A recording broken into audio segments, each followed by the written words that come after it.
있습니다. 저희 가족은 저와 도정이 선교사 안사람입니다. 그다음에 아들 다니엘과 딸 에스터, 하나는 30대고 하나는 20대입니다. 두 이제 아들, 딸이 있습니다. 제가 이제 도정이 선교사는 사실은 종신신대원 1년 선배가 되는 분입니다. 제가 이제 신대원 때 이방빛이라는 기도 모임이 있었습니다. 그래서 이제 신대원 3학년 때 70명이 일본 동경에 건너가서 선교활동을 한 적이 있습니다. 근데 그 답사차 제가 일본을 들려서 어떤 OMF 선교사님을 찾아가서 이제 여러 선교사님을 찾아갔지만은 이제 일본 단기 선교를 협력해 주시기를 부탁을 했습니다. 그 OMF 선교사님은 흔쾌히 응답을 하셔서 이제 협력하겠다고 말씀을 했습니다.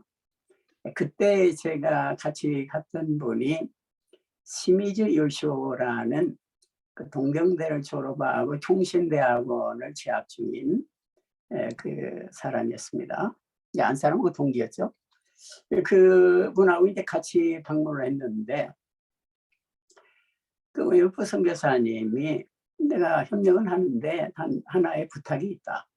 그것은 이제 OMF 단기 선교사님 하나를 추천해달라. 여자 선교사를 추천해달라. 이런 부탁이었습니다. 그런데 그때 같이 갔던 시미즈 요시오 그된 전도사님이시죠. 그 전도사님이 안사람을 추천해 줬습니다. 사실 안사람은 누군가 우리 신학 동기생 중에서 소개해 주겠다고 말은 했는데 아직 선을 보진 않은 상태였습니다. 이 소개를 받지 않은 상태였죠. 저도 바쁘고 거기도 바쁘겠죠. 그런데 이제 그 OMF 선교사님이 그러면은 그 도정이 전도사님을 OMF 단기 선교사로 이제 초청을 해주시고 박 전도사님이 가시면은 그분에게 말씀을 전하고 행정 같은 걸 좀 도와주셔서 OMF 단기 선교사로 오는 거를 도와주십시오. 이렇게 저한테 부탁을 하는 것이었어요. 저는 이제 선을 보겠다는 옛날에 그런 말은 들었지만 사실 본 적이 없는 분이었죠. 그런데 이제 스미지 요시오 그 전도사님이 소개하는 바람에 제가 할 수 없이 안사람을 이제 그때 전도사님인데 만날 수밖에 없었습니다. 하나님의 그 오묘한 섭리라고 보죠. 그래서 이제 제가 안사람을 만나서 OMF 그 서류를 도와드리고 그리고 이제 뭐 이렇게 교제가 이렇게 시작이 되었습니다. 그래서 이제 결혼을 하게 되고 또 이제 지금은 이제 아들, 딸 낳고 열심히 은혜롭게 선교 활동을 하고 있습니다. 저는 이제 전라북도 김제라는 곳에서 아주 유교적인 그런 보수적인 가정에 살았습니다. 제가 장손이고 장남이어서 뭐 1년에도 50번씩 제사를 드렸습니다. 그러니까 그 당시에 우리 마을에서는 뭐 그런 양반의 자손은 뭐 예수를 믿어서는 안 된다. 이게 부모님들이 이렇게 말을 해서 제가 교회 나갈 수가 없었습니다. 그리고 이제 제가 이제 중학교를 김제중학교를 졸업하고 누님이 서울에 시집을 갔기 때문에 상경해서 이제 제가 서울에서 고등학교를 다니기 시작했습니다. 고등학교 때는 제가 굉장히 그 학교에서 민족주의적인 교육을 받았습니다. 당시 중앙고등학교는 그 3.1운동의 발상지가 있는 곳이었습니다. 3.1운동을 거기서 개울한 곳이었죠. 그래서 이제 그 선생님들 중에도 뭐 옛날 선생님 중에는 뭐 민족주의 운동, 애국 운동가들이 많았고, 변형태 씨라든지 뭐 유명한 뭐 그 설립자가 인천 김성수 부통령을 한 사람이죠. 그래서 굉장히 그 민족주의적인 그런 애국심을 불러일으키는 그런 이제 교육을 고등학교 시절에 받았습니다. 저는 이제 예수를 그 당시에는 안 믿었습니다. 내 뒤에 있는 친구가 예수를 믿으라고 전도했는데도 예수를 안 믿었는데, 예수를 안 믿는 대신에 저는 정말 애국자가 되어서 나라를 부흥시키겠다, 그런 이제 마음을 가지게 되었습니다. 그래서 이제 많은 이제 우리 동기생들이 뭐 학교, 대학교를 준비하고 이제 있는데, 저는 이제 육사를 지원해서 공부를 했습니다. 왜냐하면 제가 육사에 가서 어떠한 그 당시만 해도 힘에 의한 어떤 정치, 이런 것을 젊은 시절에 이제 목표를 하고 힘에 의해서 우리나라를 좀 부강하게 만들어 보겠다, 이런 이제 비전이 젊은 시절에 있었습니다. 이제 육사를 공부를 해가지고 육사 시험에 합격을 했어요. 뭐 신체검사, 필기검사 다 합격을 했어요. 시험에도 이름이 나왔습니다. 그런데 마지막 면접 시간에 이제 육사 교장 그 장고이죠. 앞에서 면접을 보는데 제가 그때 조금 정치적인 발언을 했던 것 같습니다. 육사 교장이 고개를 좀 흔들더라고요. 이렇게. 그러면서 이제 좀 이상한 느낌을 받았어요. 근데 이제 최종 합격자 발표의 명단에 보니까 아쉽게도 제 명단이 없었습니다. 저는 그 당시만 해도 예수를 믿지 않았고, 권력에 의해서 국가를 위해서 일한다, 이것이 저의 최대의 그런 목표였는데, 그런 길이 완전히 막혀버린 것입니다. 그래서 저는 굉장히 극한의 그런 절망 가운데서 빠지게 되었습니다. 그래서 이제 일반 대학에 들어갔는데, 뭐 어떠한 나의 삶의 목표랄지, 앞으로 무엇을 할 것인가, 또 우리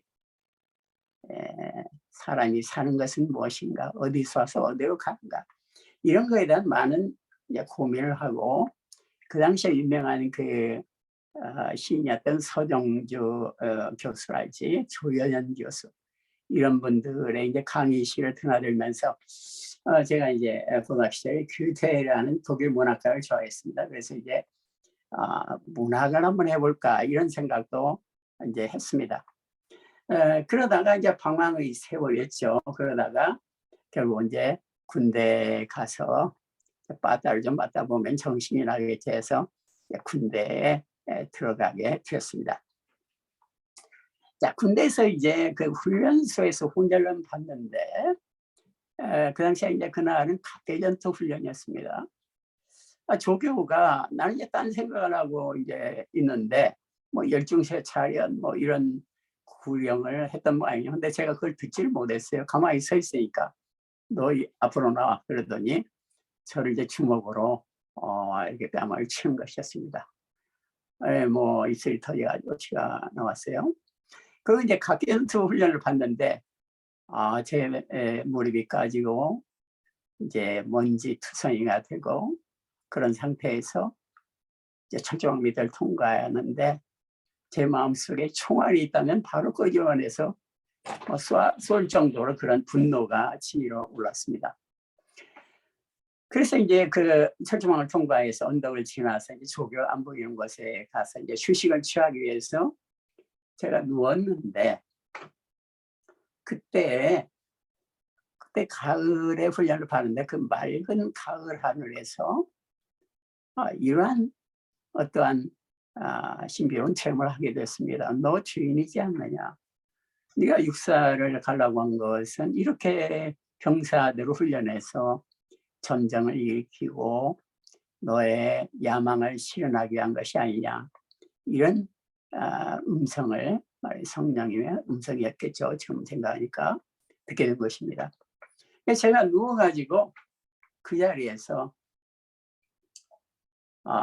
회개를 하게 되었습니다. 하나님, 그렇게 내 친구가 예수 믿으라고 했는데 주님을 믿지 않고 그 대가를 내가 지금 받고 있습니다. 용서해 주십시오.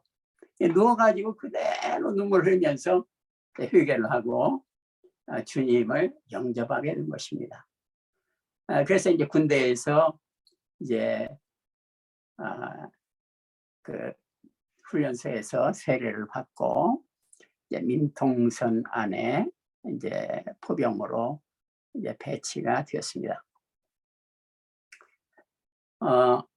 그리고 이제 뭐 민통선 아니니까 조용하죠. 그래서 그런데 거기서 어떤 서리마사님이 나에게 성경을 한 권을 선물해 줬습니다. 조그마한 성경을. 그것을 시간 날 때마다 읽었습니다. 그런데 그 성경을 읽을 때 어느 날 성령님이 충만히 나에게 임재하는 걸 느꼈고 또 성경에 있는 모든 말씀이 정말 하나님의 말씀으로 또 성령의 임재를 그때 체험하게 되었습니다. 그래서 이제 들어갈 때에는 군대 들어갈 때는 완전히 불신자였는데 나올 때는 정말 하나님의 백성으로 하나님의 사람으로 변화가 되어서 이제 제대를 하게 되었습니다. 제대를 했지만은 제가 교회에 바로 나간 것은 아닙니다.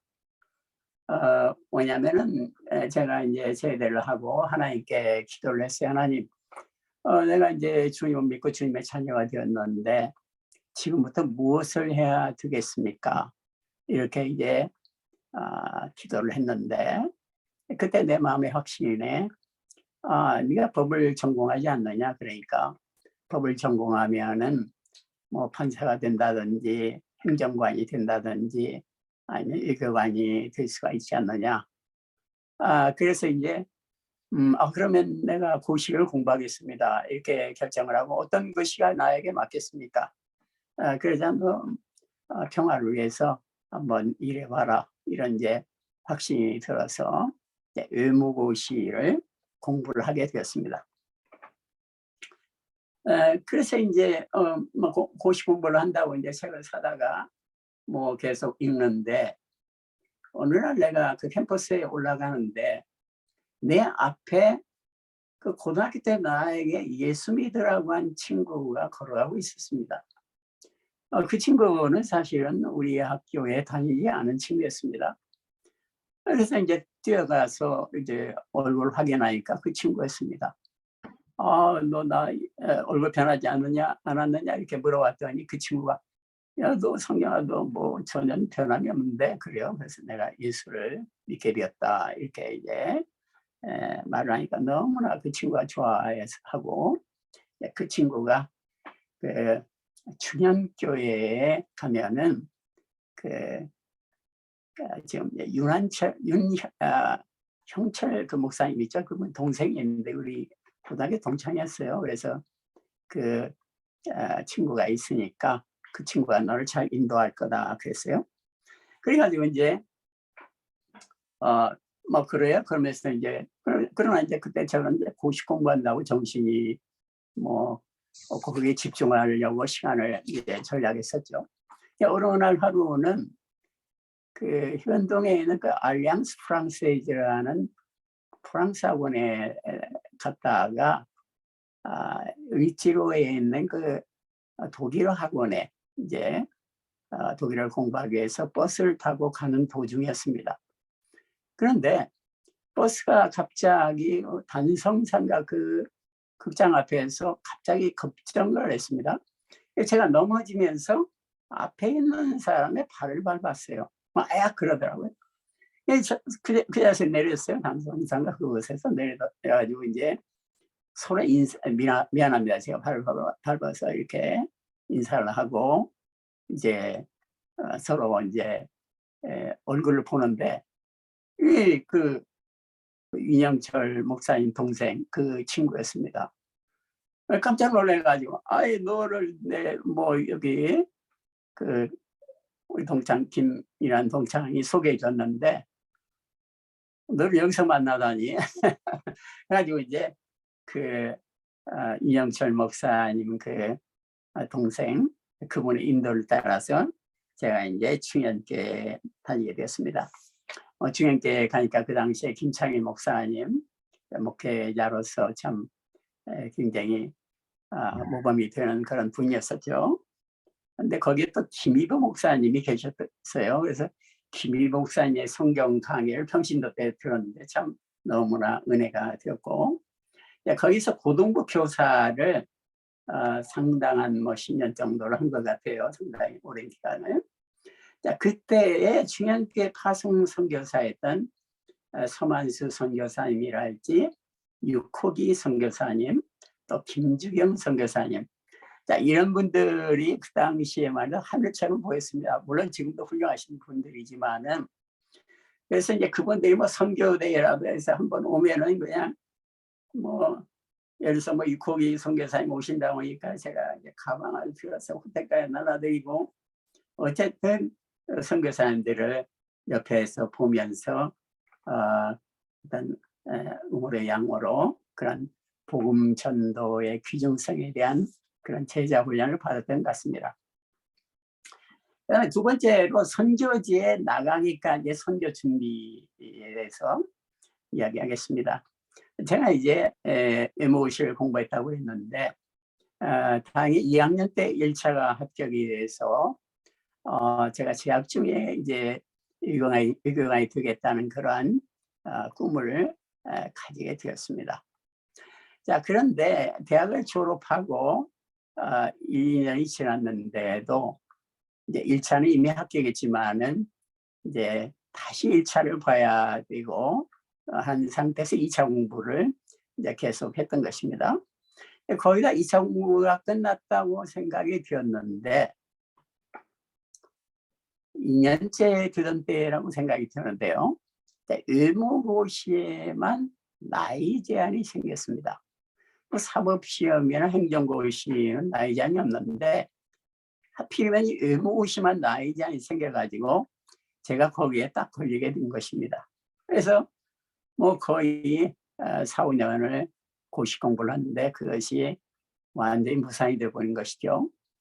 자, 그때에 제가 주님께 기도를 했습니다. 하나님, 왜 나의 길을 막으십니까?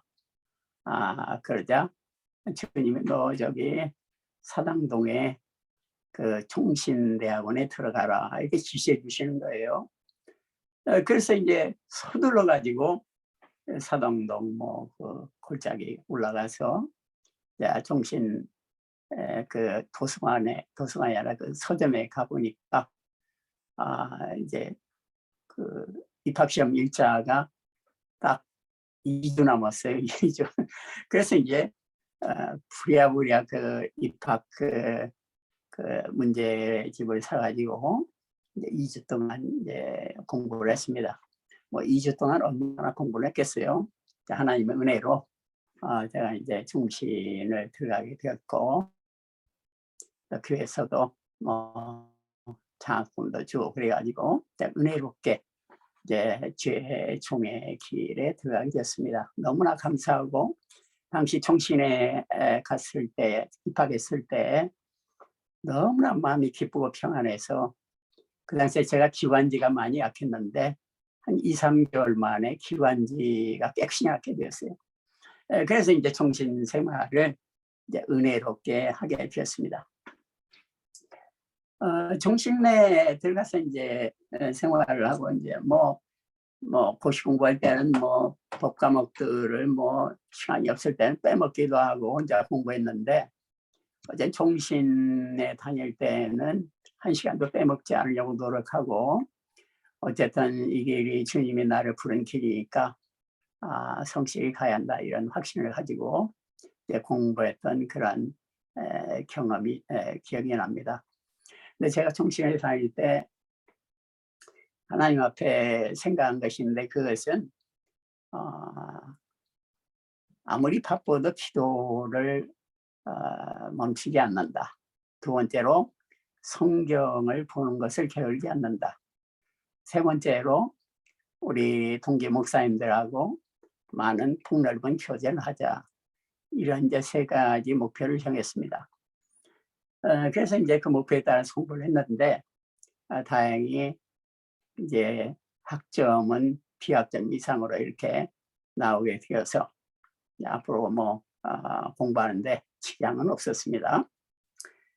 그런데 이제 그 종신에 다닐 때 우리 그 신학원생 몇 분이 이제 그 양지 그 기숙사에 모여가지고 매주 한 번씩 이제 기도회를 가졌습니다.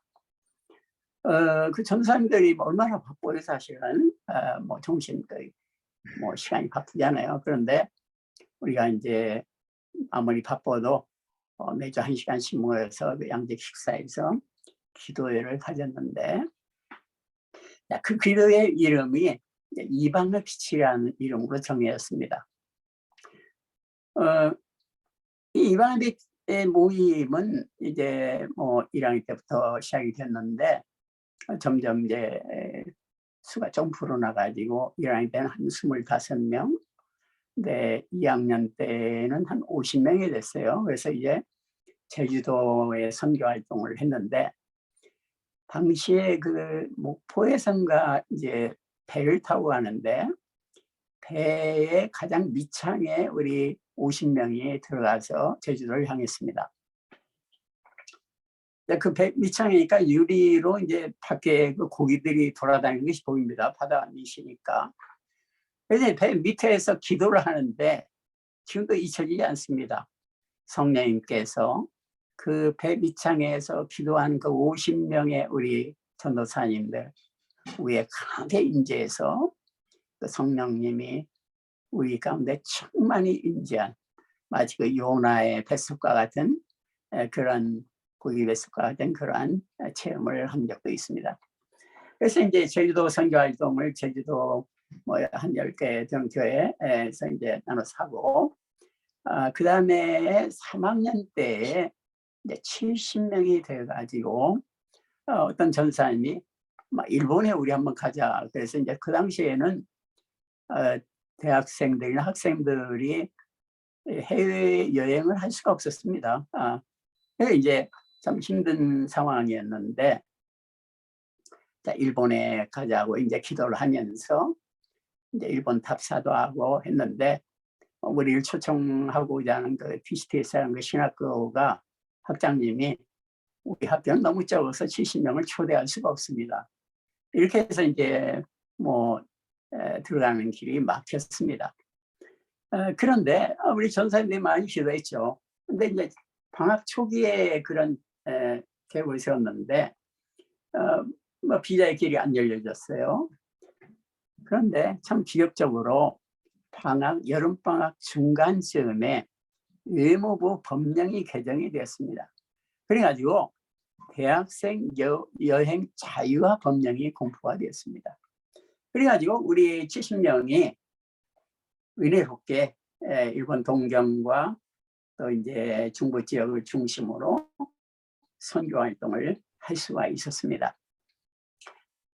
그때 이제 그 선교 활동을 단기 선교 활동을 한 2주 정도 했나요? 마치고 버스를 타고 가는데 주님께서 저에게 그러시는 거예요. 야, 너에게 내가 일본에 있는 하나님의 나라와 하나님을 믿지 않는 버려진 백성들을 이렇게 보여줬는데 이 백성들과 이 일본 땅의 하나님의 나라를 위해서 너희 생애의 가장 작은 부분이라도 바치지 않겠니? 이런 이제 주님의 음성이었어요. 않겠니? 바쳐라 이것이 아니었습니다. 않겠니? 그래서 저는 제일 처음에는 이제 거부를 했죠. 나는 주님 지금 새파란 신학원생이고 가능하다면은 내가 불어하고 독일어를 공부를 했기 때문에 프랑스에 가서 그 유명한 그 파리 대학에 가서 이제 공부도 하고 돌아오겠습니다. 돌아와서 목회를 하려고 하는데 이건 전혀 제 생각은 아닙니다. 이렇게 이제 거부를 했습니다. 그런데 이제 그때 그 파리 대학의 제스위트 선교사죠. 유나티스 로열라 파리 대학 학생이었죠. 그 학생인데 그 몇 사람들이 모여서 기도했을 때 그들에게 성령이 임하였고 그들 중에서 이제 프란시스 사비에르가 이제 인도와 일본으로 선교사로 나가게 된 그런 이제 제스윗 선교회가 창시가 됐죠. 자, 그 얘기를 제가 생각하고 이제 공부를 하게 됐죠.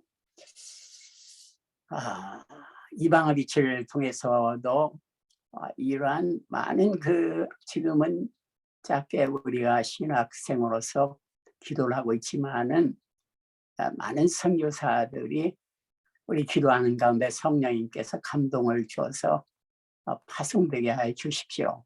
이것도 저의 기도 제목의 하나였습니다. 자, 그런데 지금 제가 이제 결국 일본 선교사로 항복을 하고 파송이 되어서 지금 생각해 보니까 그 당시에 우리 함께 기도했던 그 신학원생들, 우리 다 동기들이나 후배들이죠. 1년 후배, 이렇게 되죠. 2년 후배.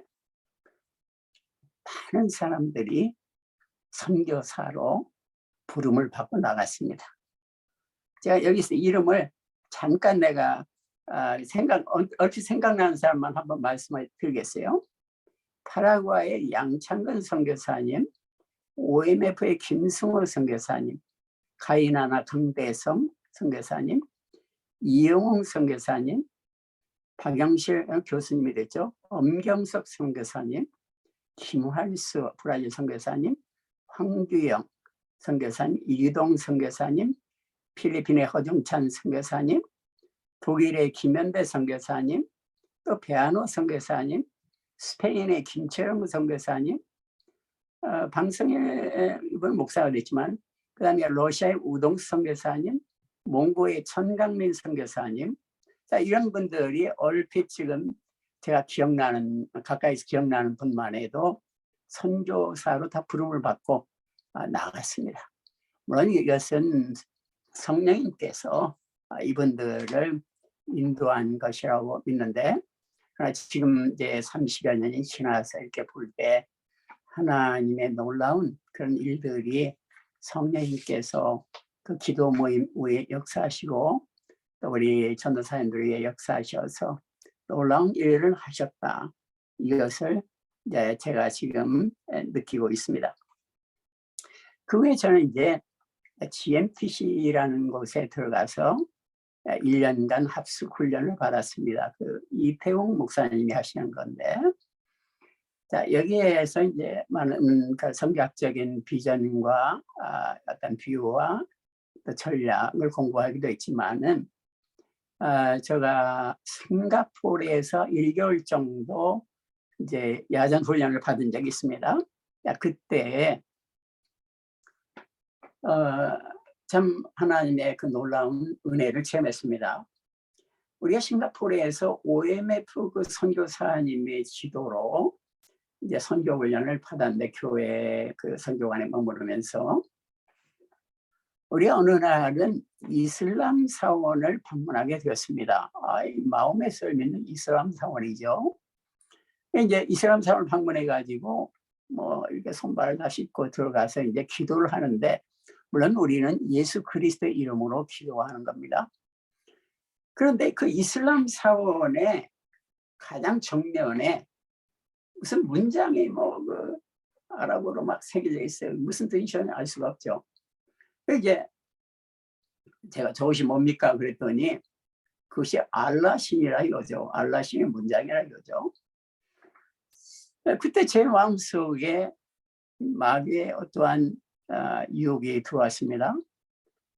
이슬람 저들이 믿는 알라신, 저들은 아브라함을 믿지 않느냐?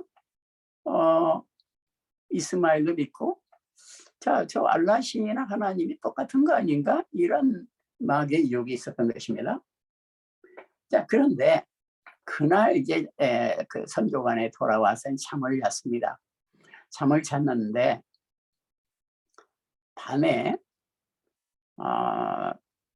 엄청나게 큰 그 뱀이 나타났습니다. 그 뱀은 뭐 구렁이라고도 말할 수가 없고 어쨌든 그 머리만 하더라도 이렇게 큰 엄청나게 큰 뱀이었습니다.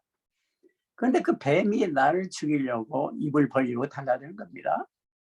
그래서 제가 이제 그 뱀을 봤더니 뱀의 머리 위에 그 낮에 봤던 그 알라 신의 문장이 새겨져 있는 거예요. 소스라쳐 놀라가지고 일어났습니다. 보니까 아침 새벽 4시인가 5시였습니다. 그래서 이제 완전히 뭐 식은땀이 나죠. 자, 그런데 그때 저에게 하나님의 음성, 하나님의 말씀이 들려졌습니다. 그 말씀은 내가 곧 길이요 진리요 생명이니 나로 말미암지 않고는 아버지께 올 자가 없느니라. 내가 너에게 구원을 얻을 이름을 그리스도 예수밖에 준 적이 없느니라. 이 이제 하나님의 말씀이 제 음성에 제 내면에 들렸던 것입니다. 순간적으로 저는 이거 사탄이구나. 이 무슬림이 믿는 하나님이 바로 사탄이구나. 이런 분별을 하게 된 것입니다. 자, 그 다음 날은 이제 어느 그 절을 방문했어요. 이 절의 주지를 만났는데 이 주지 스님은 이 송광사에 유학을 한 신안파였습니다. 아주 한국에 유학한 것을 자랑으로 얘기하는 그런 분이었어요. 뭐 중국 사람이 아니면 싱가포르 사람인데. 그래서 이제 그날도 이제 집에 선교관에 돌아와서 이제 잠을 잤습니다. 잠을 잤는데 꿈에 호랑이 한 마리가 나타났는데 그 얼굴은 낮에 본 그 주지 스님이었습니다. 저를 잡으려고 달라드는 거죠, 호랑이가. 이제 소스라치 깨가지고 이제 일어났습니다. 똑같은 시간이었습니다. 4시, 5시 정도였습니다. 근데 똑같은 하나님의 말씀이 저에게 들려온 것입니다. 내가 곧 길이요 진리요 생명이니 나로 말미암지 않고는 아버지께 올 자가 없느니라. 내가 너에게 구원을 얻을 다른 이름을 그리스도 예수밖에 준 일이 없느니라. 그래서 제가 2번씩이나 똑같은 시간에 새벽에 저를 깨워서 구원의 길이 예수 그리스도밖에 없다. 우리 하나님께서는 우리의 구원을 위해서 예수 그리스도밖에 다른 이름을 준 일이 없다. 이러한 확신을 물론 교리적으로나 성경적으로는 이미 알고 있었지만은 하나님께서 그런 영적인 체험을 통해서에게 그런 확신을 주었습니다. 그래서 제가 이제 1991년에 제미의 선교사로 파송이 되었습니다. 자, 오사카에 정착이 먼저 됐습니다. 집을 얻을 돈도 없었고 그렇게 후원을 모집해서 가지도 않았지만은 어느 무명의 그 교회도 나가지 않는 어떠한 그 분이 기부를 해가지고 저희가 살 그 아파트에 그 보증금을 댔습니다. 그래서 이제 기적적으로 이제 선교관이 마련이 돼서 거기에서 이제 선교 활동을 오사카 지역에 시작했습니다. 전부 이제 문을 트면은 거의 7, 80명이 들어갈 수 있는 그런 큰 2층의 우리 한국으로 한다면 아파트죠. 그래서 거기에서 이제 여기에서도 한 3분 거리 돼서 이제 거기에서 선교 활동을 시작했습니다. 사역 소개를 잠깐 한다면은, 그래서 이제 오사카에서 제 1기 사역이라고 볼 수 있는데 1기 사역을 시작했습니다. 자, 이 오사카에서 사역은 제가 일본말을 그 당시에는 잘 몰랐기 때문에 교포들이나 주재원, 학생 이런 사람들이 중심이 되어서 교회를 이루었습니다.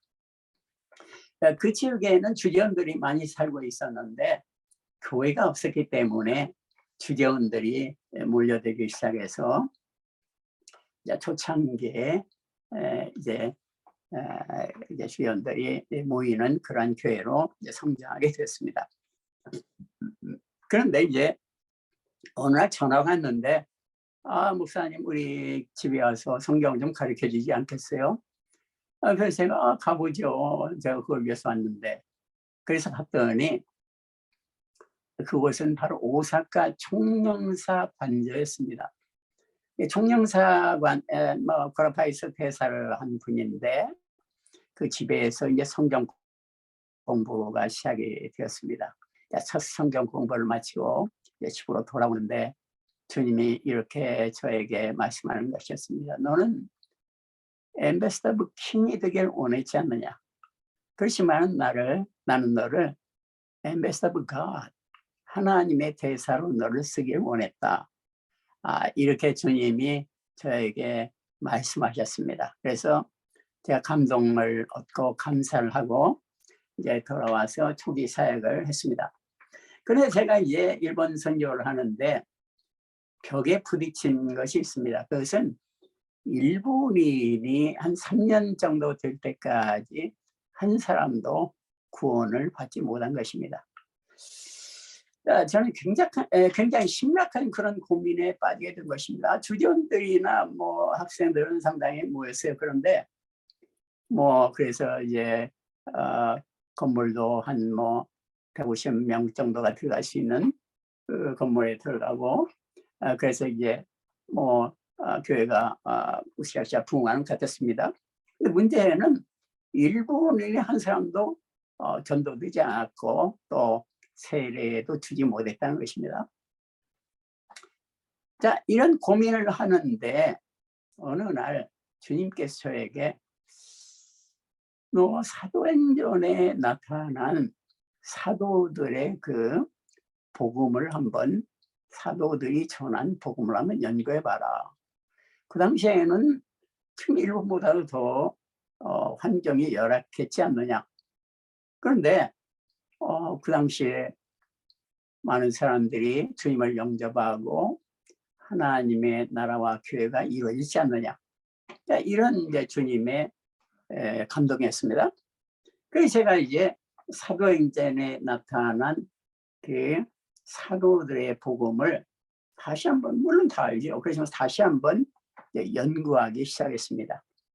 자, 연구의 결과는 사도들은 다른 방법이 아니고 그리스도의 그 십자가의 죽으심과 죄 용서, 부활하심과 성령의 강림, 성령의 인도를 그 살아계시는 하나님의 역사를 있는 그대로 원초적으로 전했다. 이것을 제가 깨닫게 되었습니다.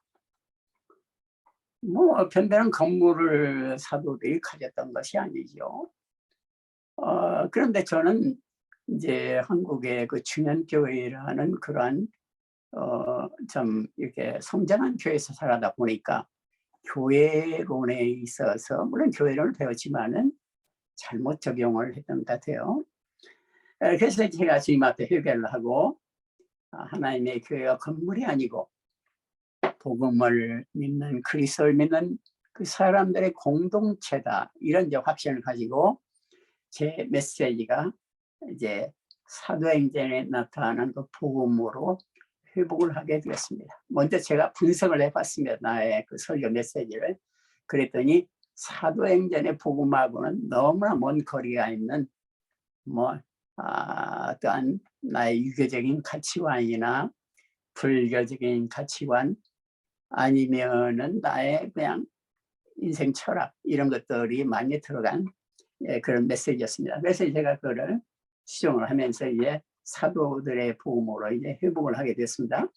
자, 그러던 때에 무쯔다 상이라고 하는 일본의 한 부인이 이제 교회를 찾아왔는데, 이분은 굉장히 영적으로 디프라스가 된 그런 분이었습니다. 가정에도 문제가 있었고, 그래서 이제 그 분하고 성경 공부를 시작했습니다. 그런데 놀랍게 그 하나님께서 무쯔다 상을 복음으로 타치를 해가지고 가정의 모든 문제들이 해결이 되고, 그분이 아주 은혜가 충만하게 됐습니다. 그래서 이제 그분이 자기의 친구들을 전도해서 일본인들이 하나 둘씩 전도가 되어서 그런 소그룹들이 이제 하나 둘씩 생기게 되었습니다.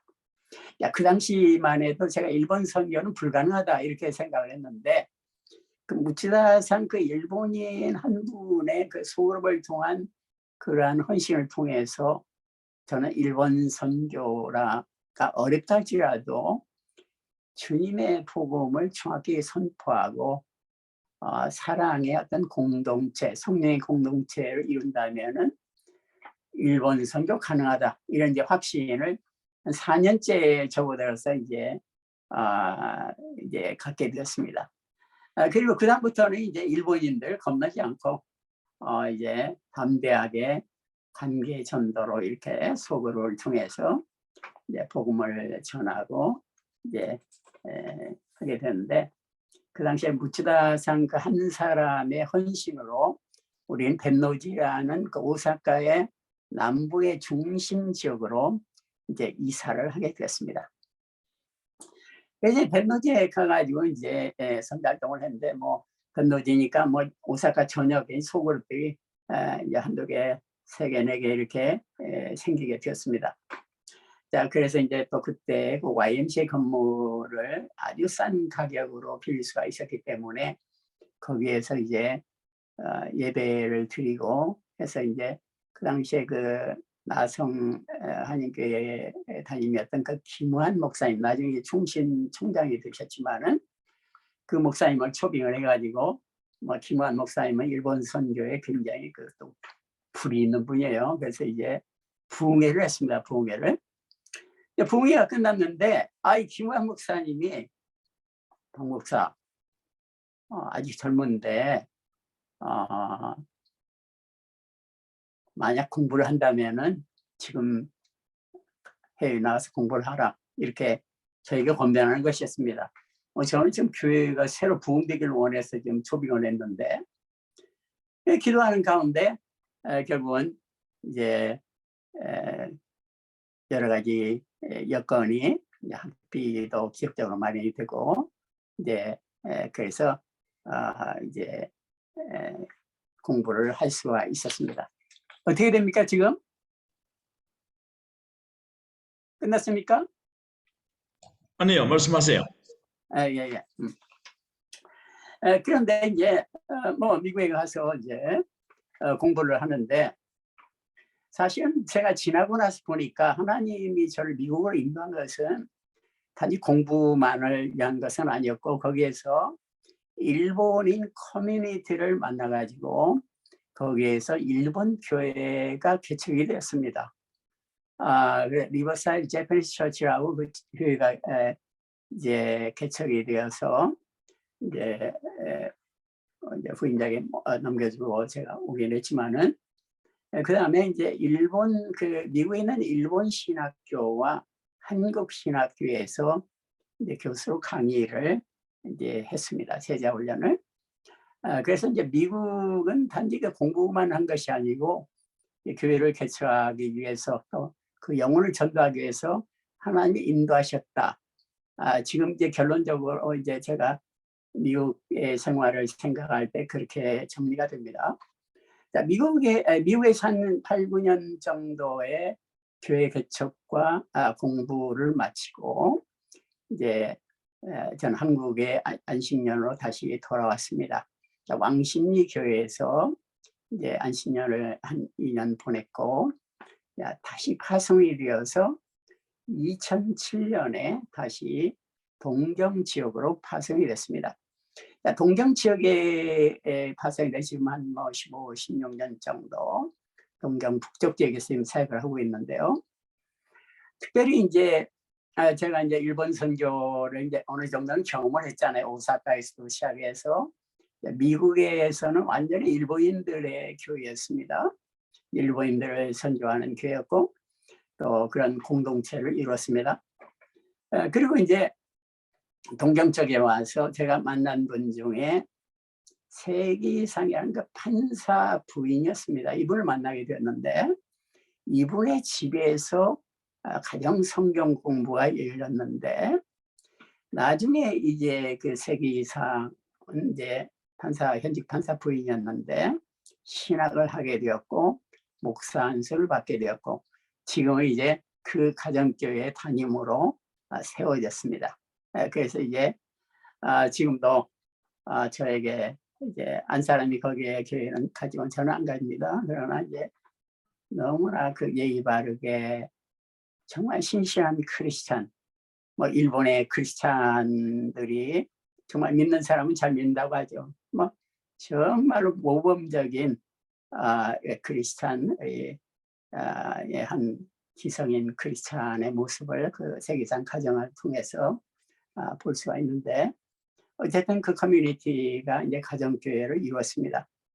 그리고 이제 세계상한테 그 교회를 맡기고 다시 우리는 한 그 부인의 성경 공부를 또 시작하게 되었습니다. 자, 그래서 이제 그 가정교회는 예를 들어서 뭐 한 사람이 예수를 믿으면은 성경 공부를 시작하고 세례를 주고 어떠한 공동체가 이루어지면은 또다시 거기에서 가지를 뻗어서 가정교회를 이루는 식입니다. 그러니까 우리는 교회라는 것을 한 사람이 예수를 믿으면은 그분하고 성경 공부를 함으로써 가족의 전도가 되고 친구가 전도가 되어서 어떤 하나님의 나라 교회를 이루는 그런 전략입니다. 그래서 지금은 뭐 세계상의 그 가정교회는 물론이고 그 후에도 한 서너 개 정도의 가정교회가 물론 수는 적지만 이루어지고 있습니다. 특별히 한 가정교회는 한 사람이 성경 공부를 시작했는데 그 가정 일가 친척 가정들만 해도 친척들만 해도 한 20명이 되는데 그 중에서 19명이 세례를 받았습니다. 전부 이 세례를 이제 준 거예요. 제가 이제 어느 모임 때 보니까 손이 저려오더라고요. 하나님께서 이분들에게 은혜를 줘서 이분들이 예수를 믿고 세례를 받다니. 그래서 이제 그 가정교회가 이제 한두 세 개 이렇게 이제 불어나게 되었고 지금도 이제 유튜브를 통해서 이제 먼 곳에 있는 분들에게는 이제 항상 메시지를 전하고 또 이제 대면 예배를 드리기도 합니다. 이렇게 해서 이제 가정교회가 지금 동경 근교에서 이루어지고 있습니다. 그다음에 제가 이제 관심을 가진 것이 그레이스 아카데미라는 제자 훈련 비전입니다. 자, 이것은 우리가 예수님이 12제자를 양육하고 물론 120명의 성도들이 마지막에 모이긴 했지만은 12명의 제자를 양육했듯이 제자 양육이야말로 우리 선교사분들이 진정으로 해야 할 일이 아닌가. 또 마지막으로 우리가 남길 것은 결국은 그리스도의 제자를 남기는 것이 아니냐. 이런 게 확신이 들었기 때문에 그레이스 아카데미를 한 벌써 10년이 지났습니다. 이렇게 시작을 했습니다. 그래서 이제 그레이스 아카데미는 뭐 신학교 나중에 이제 신학교 프로그램도 하나 작지만 들어가서 이제 헌신자들이 양육이 되고 있지만은 선교사님들이나 일본인 목사님들이나 또한 이런 헌신된 분들 이런 분들이 수는 작지만은 모여서 이제 한 달에 한 번씩 모여가지고 또 이제 계절이 되면은 이제 집단으로 인텐시브로 함께 모여서 이제 훈련을 받고 합니다. 자, 이 제자훈련은 저는 이렇게 생각합니다. 제자훈련이라는 것은 결국은 예수님의 은혜를 우리가 받고 은혜를 전하는 훈련이다. 이렇게 저는 정의를 하고 싶습니다. 제자훈련이 우리가 어떻게 생각하면 많은 지식을 전달하는 걸로 생각할 수가 있는데 물론 지식도 전해야 되죠. 그러나 더 중요한 것은 예수 그리스도의 그 놀라운 사랑과 용서와 은혜, 그 은혜를 전하여서 은혜를 전수하는 것이 제자훈련이다. 저는 이렇게 이제 보고 있습니다. 자, 이제 그래서 이제 특히 이제 제가 정리하는 말씀을 생각한다면은 사도 바울이 밀레도에서 에베소 지역의 장로들을 초청해 가지고 내가 주와 그 은혜의 말씀께 여러분을 부탁하는데 그 은혜의 말씀은 여러분을 굳게 세우고 기업을 얻게 할 것입니다. 이렇게 사도 바울이 말했습니다. 자, 우리 선교사님들이 진실로 현지에서 그 현지민들에게 전할 것은 주와 그 은혜의 말씀이다. 그래서 그들을 든든히 세우고 하나님의 기업을 얻게 하도록 하는 것이 선교사의 역할이 아닌가 저는 이렇게 생각합니다. 자, 결론적으로 제가 이제 선교 활동을 이제 정리를 하면서 말씀을 드리면은 이번에 제가 하나님 은혜로 이제 미국에 한 달 정도를 다녀왔는데 잘 워싱턴 하며 노스캐롤라이나 또 플러시나크 하며 이쪽에 그 샌프란시스코 잘 그동안 알았던 동기 목사님들 또 후원한 목사님들 방문해서 이제 교회에서 메시지도 전하고 선교 보고도 하고 돌아왔습니다. 자, 그런데 샌프란시스코에서 날씨가 추워가지고 코로나가 걸렸어요. 코로나가 양성이 나왔어요. 그래서 조간 사람이 그래서 할 수 없이 샌프란시스코 그 교회에 그 선교관에서 10일간을 격리돼서 머물러 있었습니다. 자, 10일간을 선교관에서 머무르면서 여러 가지 30년 정도 지난 그 선교 활동을 생각해보고 또 내가 이 생명이 다해서 하나님 앞에 간다면 내가 주님 앞에 뭘 말할 수가 있을까? 나는 정말로 주님 앞에 설 자격이 있는 사람인가? 여러 가지 낙심되는 부분도 있었고 회의적인 부분도 있었고 어쨌든 굉장히 그 10일 동안에 물론 이제 우리 다이 목사님, 우리 동기 목사님인데 너무나 사랑으로 대접을 해서 먹는 거랄지 이런 건 아주 풍족했지만은 영적으로 굉장히 그 갈등과 기도의 시간이었습니다. 그런데 그때 제가 결국은 결론은 내가 선교 활동을 열매를 맺었건 안 맺었건 어떠한 보란 듯이 뭐를 하진 업적이 없다 할지라도 결국은 내가 주님 앞에 서는 것은 예수님의 사랑이다. 로마서 8장 36절 37절에 있는 말씀처럼 이 모든 일에 우리를 사랑하시는 이로 말미암아 넉넉히 이긴다. 이 말씀이었습니다. 그래서 제가 평안이 왔고 11호에 그 교회 우리 의사 집사님의 그 검진으로 이제 음성이 돼서 이제 무사히 이제 귀국을 할 수가 있었습니다. 우리가 선교사가 너무 업적에 매달리다 보면은 번아웃 되기가 참 쉽습니다. 우리에게는 사실 업적보다도 예수 그리스도의 은혜가 더 귀한 것임을 저는 10일 동안의 격리 속에서 깨닫게 되었습니다. 하나님께서 팬데믹을 통해서 이 많은 주의 종들을 지금 생각하게 하고 기도하게 하는 걸로 알고 있습니다. 결국 우리는 예수 그리스도의 사랑에 다시 돌아가야 된다. 원점으로 돌아가야 된다. 이거를 저는 확신합니다. 제가 격리하는 동안에 결론 내린 것은 나의 어떤 열매나 나의 열심보다는 그것도 물론 중요하겠지만은 그러나 내가 주님 앞에 서고 의의 멸류관을 받고 최후의 상급을 받는 것은 결국은 끊을 수 없는 주님의 사랑이다. 우리를 사랑하시는 말미암아서 넉넉히 이기게 하시는 주님의 사랑이다. 이것을 제가 격려하는 동안에 깨닫고 또 마음의 평안을 얻고 은혜를 받았습니다.